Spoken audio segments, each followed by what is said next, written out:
I need to explain to you also about the history of this galaxy, and particularly the solar system, because it's pertinent to what's going on now and will give you an understanding of why the reptilians have the mindset that they do. Now, there was a star system, and some of you may remember this from the DNA seminar that I had here about a year and a half ago. There was a star system at the center of this galaxy called Lyrae. You can consider Lyrae to be the home of all human civilization in this galaxy. And I mentioned to you that this civilization was very etheric. They were not really very physical, but borderline physical and non-physical. Now, the Lyrians, you can say, were descendant or the promulgation of what you would term angelic figures. As angelic energy descends into physical reality, it gets into a borderline state that the government refers to as ET level. And to refresh your memory, the government makes a distinction between ET and alien. An alien being is a physical being who resides within this physical universe but is not from the earth. And an ET or extraterrestrial is a borderline physical, non-physical being who comes from another dimensional space-time. Now the reptilians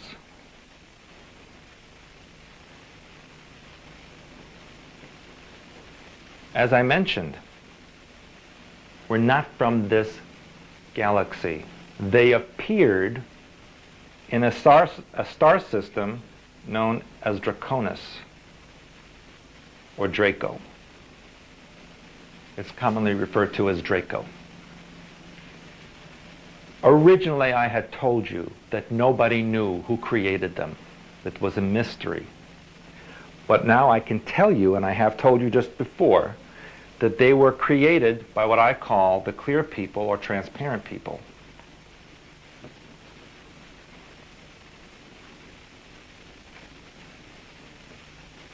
I have to use another pen because this doesn't have much ink in it. These clear people are of the same category as extraterrestrial. They're not physical and not non-physical. They're kind of borderline. They have what I call a hive mentality. In other words, they exist in a sea of intelligence that is of the same genre of creatures they are. There's really no segregation or individuality.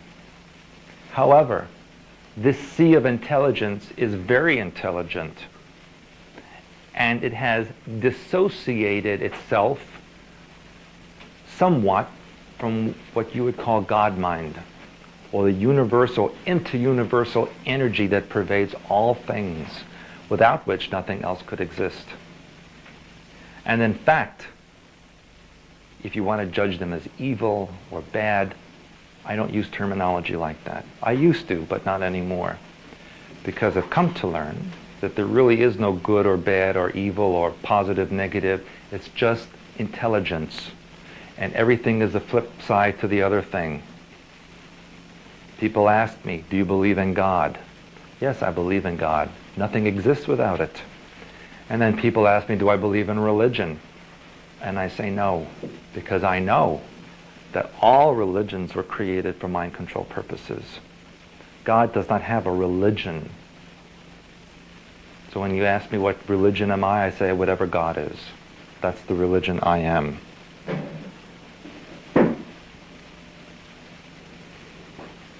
I believe, and I actually know this, but I'll say believe because I can't prove it to you, that these clear or transparent entities created the reptilians in order to destroy the civilization. They wanted to create their own little universe under their control. They wanted to be God. Now this woman that I told you about earlier, who was controlling me and handling me, claimed to be from them. And she told me that I was of them as well, and that we were the only two on the earth. And as incredible as this may sound, she almost proved it to me, or maybe she did prove it to me, because she showed me with my own vision, which, by the way, since I've been here last time, I have my eyesight back, that I could shift myself. And on several occasions, I actually shifted into a creature that looked like a winged lion, like the creature I told you about that I saw in Argentina. They were all along the Congressional building. This is what I saw myself become. And on one occasion, it was so powerful I couldn't shift back to human shape again. I can only imagine how this happened through her ritual and ceremony. She used to evoke a being, and maybe some of you have heard of this being, with this name.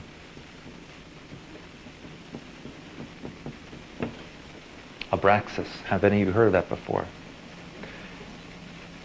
He's heard of it? If any of you have information on this entity, I'd like to know it. The very first time I did my Illuminati lecture in Los Angeles, before she would let me go onto the stage, she evoked this being and let that being surround me. The name of an album by Santana, if you remember, from the 70s. I wasn't in the 70s. I was locked up in Montauk, so I really don't know very much about what the music was like. But I'd be glad to see that album cover. Picture of the being. What does it look like? It looks like a winged lion, as I recall. Is that right? On the cover of the album. Now that's pretty interesting. See, I learned something tonight. Now that's pretty interesting. And lion has always been a frequency which was important to me, which is why I have this and why I have this, the clinking jewelry. Because that is a frequency that I connect with, and I even teach lion frequency to some of you. How many of you have I given lion frequency? Have any of you here? You, I've given, yeah. Not too many people, only those that I see associated with that. Well, anyone who can give me information on this, I would appreciate it. I don't know how far I can go as far as naming names, but I've had a lot of people helping me defend against this woman that I told you about. One of the people who is helping without naming names is a princess of, you think I can discuss that? Is the princess of the Montauk Indians. And she's been helping me with fighting against this evil person. She calls her an evil entity. She calls her from the depths of hell. Of course, she uses shamanic terms, and she uses procedures I don't necessarily agree with or understand, but yet she's helping me, and so I appreciate that help. Now, to finish this story, which is quite an intricate story, and I will use red because it's appropriate. When the reptilians attacked Lyrae, it destroyed that civilization. And in fact, I'll give you the float. I have a very complicated float chart here. I'll make it as easy as possible. The remnants of Lyrae spread out through the rest of the solar system, throughout the rest of the galaxy. They colonized such places as Tau Ceti, Procyon, Orion, Aldebaran, the Pleiades, Antares. Most of the known constellations and star systems in this galaxy were colonized by the Lyrians because their home area was destroyed. In this solar system, they colonized the planet Mars and another planet that no longer exists that was called Maldek. Maldek was a relatively large planet that existed between Mars and Jupiter. At that time, the Earth occupied the second orbit around the sun, and it did not have an atmosphere like it has now. It was completely water-filled, both surface and atmosphere, not breathable. By the way, the Lyrians, when they became physical, had two forms. One was blonde hair, blue eyes, which was the standard form, and the other form was red hair and either blue or green eyes. Now the red hair person was considered very special and spiritual and also dangerous. They were extremely psychic and able to interact on many levels of communication and dimensionality. And they were very much used for priests and priestesses in Lyrian civilization. And in fact, they were used for breeding purposes because the genetics was so powerful. And in Montauk, most of the breeders were red-haired women with blue or green eyes. Now, the reptilians have a mindset that's very different than what humanity has. Reptilians believe that they are superior to all others. And as I mentioned at the bookstore last night, one of the reasons is they are androgynous. They have male and female in the same body. And since this is representative of what exists outside of physical reality, where there is no male or female gender, it's just energy, they consider themselves superior for bringing that type of information to physical reality. You'll also note, based on observing creatures on the earth right now, that reptilian forms do not evolve or adapt over eons or millions of years. They basically stay the same. And if there's a change, they just die out. Whereas mammalian forms need to adapt and evolve as there are changes occurring in their environment. So to the reptilian mind pattern, they're superior because they don't need to change or adapt. Therefore, they're completely perfect as they are. That's the mindset. It's not right, it's not wrong, it's just the way they think. And so, they go after the Aryan types, or the blonde hair, red hair, blue eyes, green eyes, because the genetics of those people are easily controlled. The mind control over that genetic is very, very easy as compared to other races. This is why, in history, those who saw globalization or control of this planet wanted to promote the Aryan race as the natural form, because those who did this were being controlled by the reptilians. And they found every reason they could think of to make other civilizations or races look inferior. They manufactured that. And so, those who existed on Mars and Maldek were the blonde-haired, blue-eyed type, with a few of the red-haired, green-eyed types in there as well. Reptilians love to use comets and asteroids. That's their mode of travel and attack. They sent an ice comet into the solar system to destroy the human colonists or the Lyrian refugees on Mars and Maldek. Now, at the time, if I may erase this, at the time, the setup of this solar system was very different. Well, I'll use this. I'll use this as the sun. And then the planet Mercury was where it always was.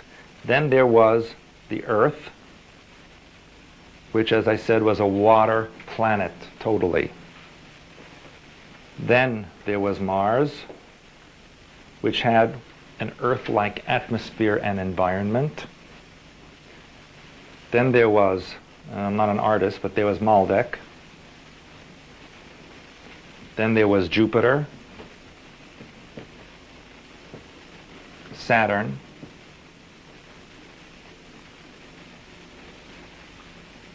Neptune, and Uranus. The comet was sent on a collision course to Mars. This comet was really a ball of ice, but under mechanical direction. However, because they didn't calculate it properly, as it got closer to this area, the gravitational pull of Jupiter, Maldek, and Mars threw this ice comet off course, and it got too close to Maldek, causing that planet to explode, creating an asteroid belt that still now exists between Mars and Jupiter. Those from Maldek who were able to leave before it exploded went to Mars as refugees. As the ice comet then approached close to Mars, it pulled the atmosphere off of Mars as it passed, literally ripped by gravitational pull the atmosphere of Mars, leaving a very thin atmosphere that exists to this day. And only now are they beginning to tell you that Mars was once covered in oceans and had an atmosphere. They're telling you all of this now. Now, the refugees of Mars went underground in Mars. There's a vast underground in Mars. And that's where they went. As the planet continued closer towards the Earth, this comet, it went into a revolving spin with the Earth. They rotated around one another, and the Earth flipped on its axis. The pull of the comet's gravitational field pulled the liquid atmosphere off of the Earth, and at the same time pulled the ice from the surface of the comet towards the Earth, kind of making a rotational spin. It ended up where most of the water covering of the Earth was polarized and frozen by the ice, creating the polar ice caps of Earth and causing landmass to rise above the surface. The comet then continued on and actually reversed places with the Earth, pushing the Earth out to the third orbit of the Sun, and the comet taking up the second orbit, and we now call that comet Venus. Venus was an ice comet. But because it is now so close to the Sun, the ice completely evaporated, creating a dense cloud cover around the planet that still exists. Now in 1982, I believe it was, a Soviet spacecraft penetrated the cloud layer of Venus and saw on the surface of Venus 7 domed areas lined up in a row. Just like that. Each several miles wide. It was photographed. It appeared on page 3 of most U.S. newspapers. Whole story about it. But at the very bottom, the last paragraph of the article, it said, NASA scientists believe that this is a natural formation. After they went through a whole page of saying how strange it was, and there were 7 domed objects, and they were all lined up in a row, and what an anomaly this was, last paragraph was, scientists say it's a natural formation. Never heard a story again. I'm going to tell you, though, that these domes are biospheres for reptilian beings who live on the surface of Venus. Now I want you to remember something that happened in the 1950s. I'm going to jump around in time. In the 1950s, there were these people who appeared on television and in the newspapers who claimed they were Venusians. Do you remember that? Those of you who are old enough, you don't have to say who you are. They claimed to be Venusians who came to Earth to uplift mankind. One of them actually wound up at the Pentagon. You remember his name?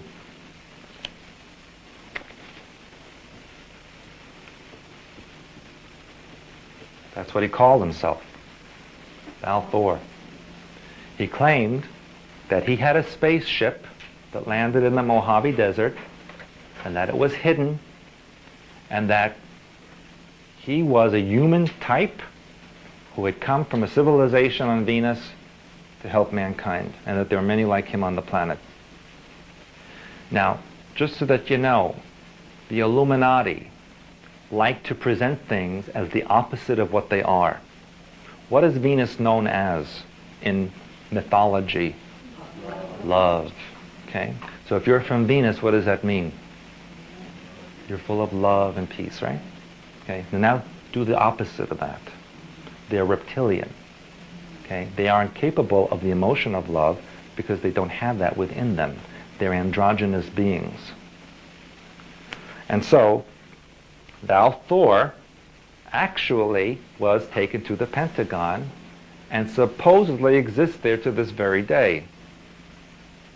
And there are photographs of him. If you have newspapers from the 50s and early 60s, occasionally there would be a picture of Val Thor at a public gathering of public figures, and there he was. And they listed him as Val Thor. And that was in the newspaper. So, now let's go back in time.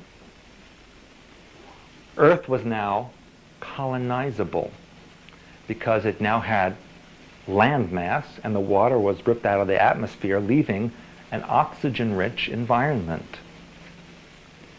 The reptilians drove another object into the solar system to colonize the Earth. We now call that object the Moon. The Moon is the only known object in space that's supposed to be natural that doesn't spin. It faces in one direction all the time, like a ship in orbit, and that's exactly what it is. If you send a sonic resonance off of the Moon, it pings like a glass, hollow glass. It's not solid. If it were solid, the sonic resonance would make a thump or a bang sound. It doesn't. And in fact, to this very day, if you have a telescope, especially on a full moon, and you train your telescope at any crater in the moon, you will see activity there. You will see lights moving, you'll see vehicles moving, you will see buildings. You can do this if you have a telescope, and it doesn't have to be an expensive telescope either. And they colonized a continent.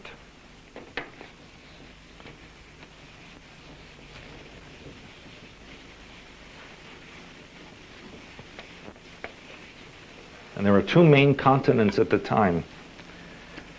A continent that is known as, or was known as, Lemuria, or in some civilizations they called it Mu. These were reptilian beings. This continent extended over the Pacific Basin. The remnants of it now are Australia and New Zealand, the South Pacific Islands, the Philippines, Japan, and Hawaiian Islands, as well as the coast of California west of the San Andreas Fault Line. That was Lemuria. And one of the plant life that still exists on this planet from Lemuria are the redwood trees. That is what was covering Lemuria. Have any of you ever walked through the redwood forest? It's a very strange sensation, very heavy feeling, but there's kind of an ancientness to it. And it only exists in that one little area by the coastline. Now, they existed on this continent, this vast continent, for many thousands of years before the human refugees who were originally from Lemuria, from Lyra, and now were underground in Mars, and they needed a place to go. In addition, not only were the Mars refugees in need of a place to go, but there was a group of Lyrian refugees who had colonized one of the planets in the Pleiadian system, who called themselves the Atlans. Now, the Atlans were not very well liked. They were troublemakers. They were renegades. They wanted to recreate the Lyrian civilization under their own terms. You can think of them very much like the neo-Nazis in this country who want to recreate a new Germany. Well, think of Lyra as the old Germany and these Atlans being the neo-Nazis. They were not nice people. And so it was decided that the refugees who were the Atlans and those who were on Mars would be allowed to also colonize the Earth, because quite frankly, the human refugees wanted to get rid of them. And what better place to send them but a place filled with reptiles? But it was colonizable. So can you guess where these refugees went? They went to a continent that came to be known as Atlantis, named after the Atlans. Most of the colonists were Atlans. There were very few from here. A lot of them stayed here because they wanted to see what would happen to the Atlans when they landed on a reptilian planet. And for a while, there really wasn't much going on between those two, because the full blast of the reptilian invasion force was not here. They simply wanted to get rid of the human colonists for a while.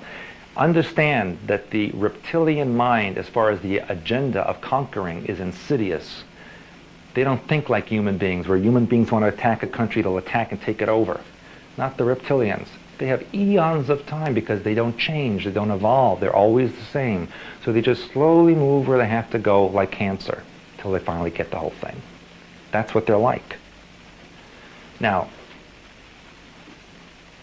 as I told you about those of you who attended the DNA class,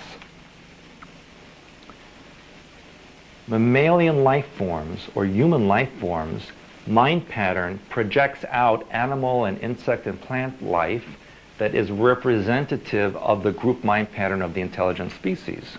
So a human form would project out mammalian life forms and associated plant life.